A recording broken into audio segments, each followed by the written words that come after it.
Hey, my name is Darson Grantham. I'm a real estate agent with Keller Williams, and in this video, I'm going to talk about when you're thinking about buying an acreage, some things that you need to think about so that you make a purchase that is good for you and your family, and you're not selling that acreage in 1 to 2 years when you figure out that you don't like XYZ about the area, the land, whatever.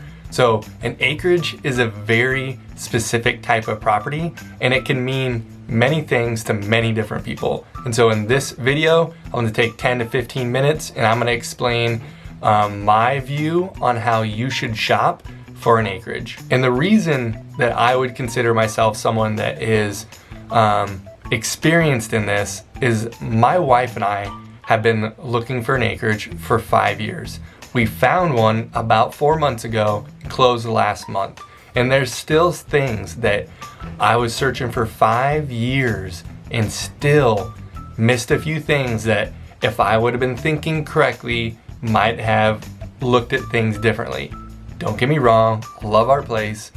Here's a picture of it, but there are some things that I think I would have thought about differently when I was purchasing the property. So let's dig in.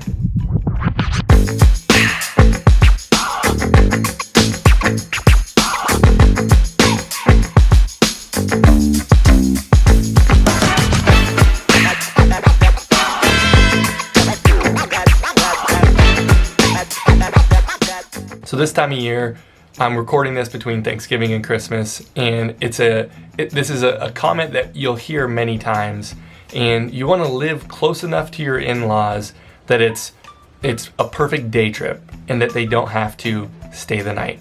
So this video has nothing to do with your in-laws, but it has everything to do with location of the places that you go regularly.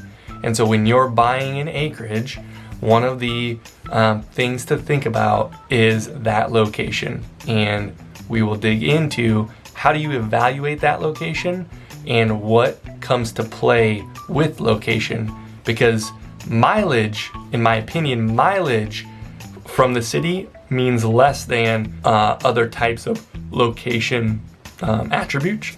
So let's go.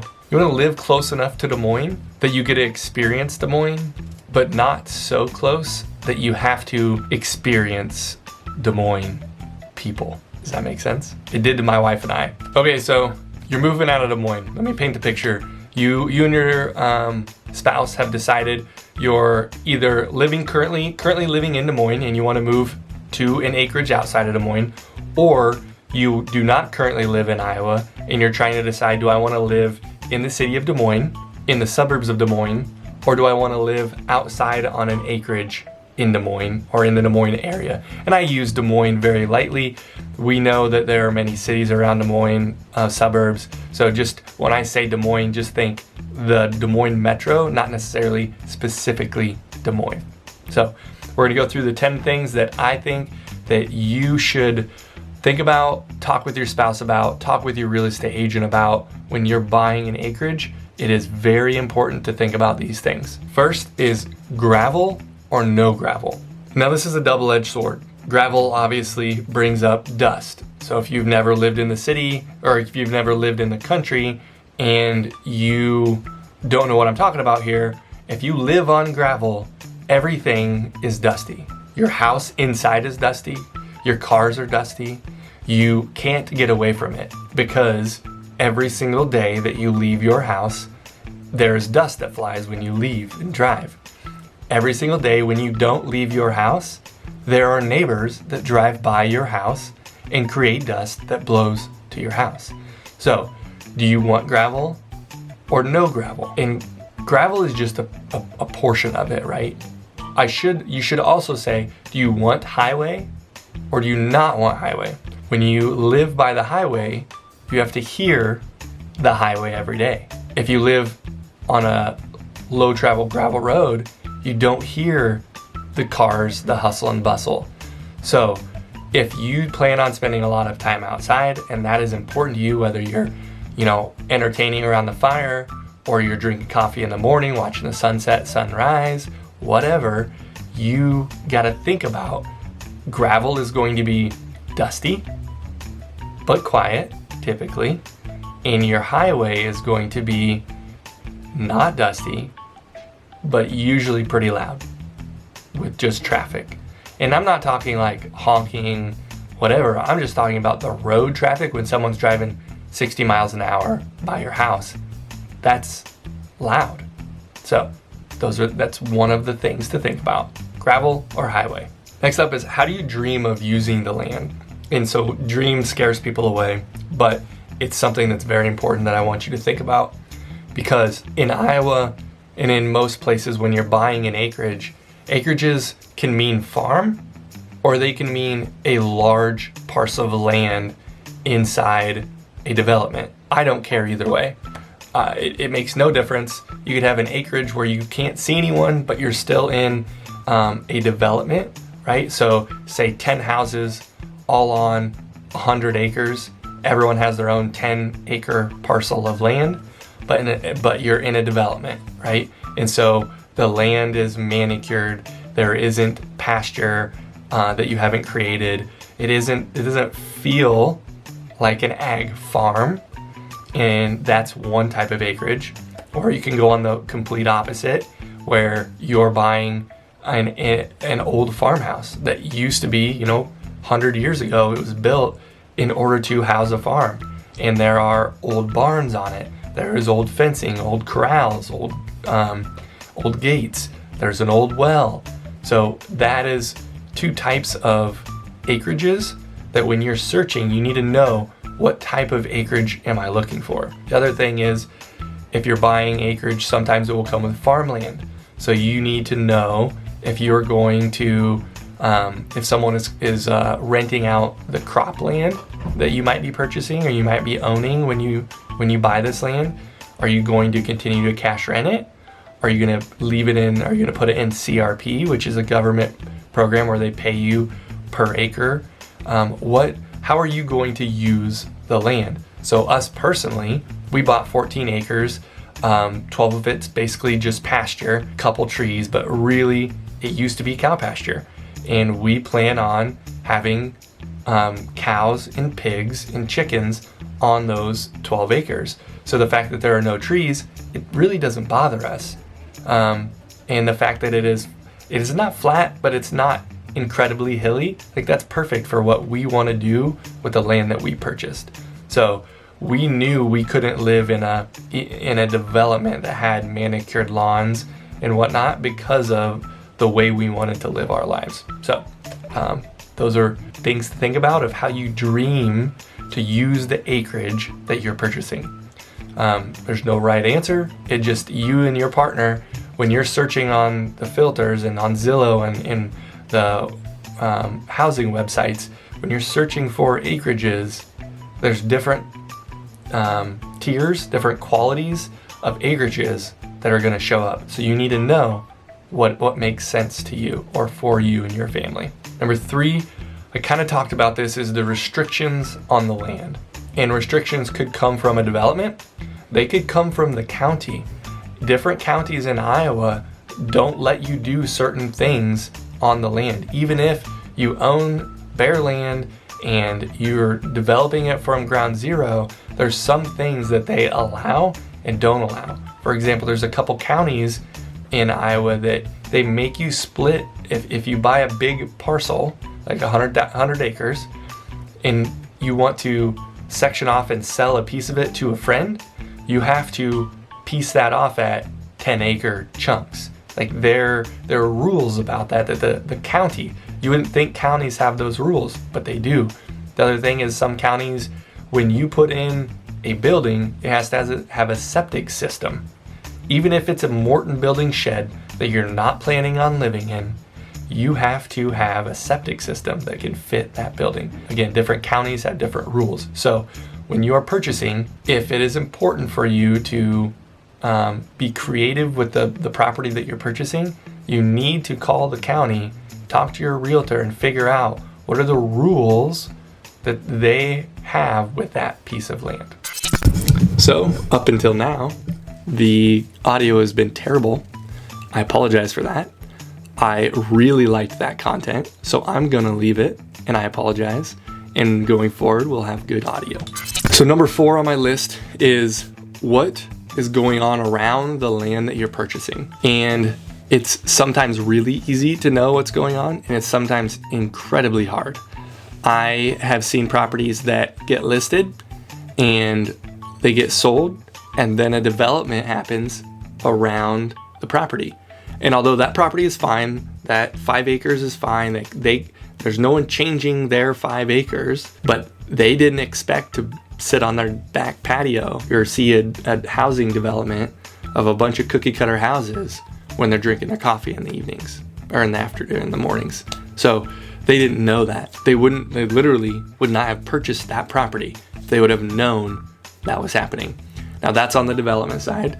The other side is the ag side. And this is a little bit more, it's less common because of the rules and regulations that has to happen. But you're buying a property and your neighbor puts a chicken farm or a large hog farm or a large cow lot. And a lot of times they have to let all of the neighbors know. There has to be a vote on it. Like, it's a really big deal to add that kind of infrastructure.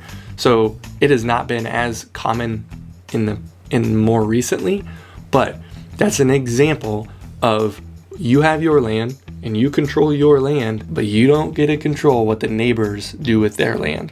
So I did a lot of research on the neighbors of the property to the property that I was purchasing. I wanted to know what their beliefs were, what their thoughts were, what did they do for a living? Could I project on what I thought they were going to do with the land? And so obviously you can't be perfect. You could just go straight up and ask them, but it's important, in my opinion, when you're buying something that you plan to live in for the next 50 to 100 years, like, you need to pay attention to this stuff. By the way, 35, if I live 100 years, I'm gonna be 135. Not sure that's gonna happen, but hopefully one of my kids will live in it, right? Number 5 on the list is groundwater contamination. I don't know very much about this. I'll be real candid with you, but what I do know is that if there is a cattle lot that is in higher elevation on a hill than your land and they poop, it's going to travel down onto your land. Like, no question about it. So whether that's a cattle lot, chicken buildings, chicken farm, hog farm, or if it's just traditionally farmed cropland, they get sprayed with pesticides, and you have an issue, like our family does, with pesticides, we tried to eliminate all of that from our lives. And when we found our property, we were at the top of a hill, which comes with its own downfall, but top of the hill, no neighbors, no matter what they did, the water would not transfer to our property and cause an issue. There are parts of our property that will happen or does happen, but most of our property is at the top of a hill, and no groundwater contamination is going to travel to our property. So that was important to us. Some people don't care. It just doesn't matter to them. But you need, in my opinion, I would recommend thinking about that. Especially if your property has a well on it and you want to know what kind of quality of water that well has. I think this is very important. Number 6 is one that I underestimated, even though I knew about it, and I didn't think it would impact us as much. And I think there's a fix in the long term for it, but in the short term, there's not. And that is internet at our house. When you're pretty darn rural, internet is pretty much terrible. And I don't work from home as a realtor. A lot of realtors work from home. I don't. I come into the office. So it's not end all be all, like, ruins my career type thing, or it ruins my complete how I work. But our kids watch a lot of Netflix. I watch a lot of YouTube. We stream a lot of music. And so we bought a program that had a certain number of data and is not unlimited. And once you hit that certain number, your internet's terrible. Just terrible. We hit that on day 7 last month. Think about that. 23 more days of terrible internet. Which, yes, it sucks. It's not fun, but it makes us all rethink about how we spend our time. It's a positive. But anyway, my point in that is, before you buy the house, I would highly recommend either calling the neighbors, talking to the neighbors, doing the research, trying to figure out the speed of the internet that you're going to get on wherever you're moving to, and make sure that you fully grasp the consequences of no internet or slow internet. I just think it's going to happen. Number 7 is easements. Easements are tricky. You hope that someone shares, or you can find them when they're there. An easement is basically someone else's access to your property in order to get to something that they own in the back or in the side. Alley or driveways to a property that's behind your property. Maybe there's a windmill on your property, wind turbine, the big white wind turbines, and there is a driveway that goes through your property. That's an easement. Someone else has access to that part of your property, that land. Sometimes they have to maintain it, sometimes it's up to you.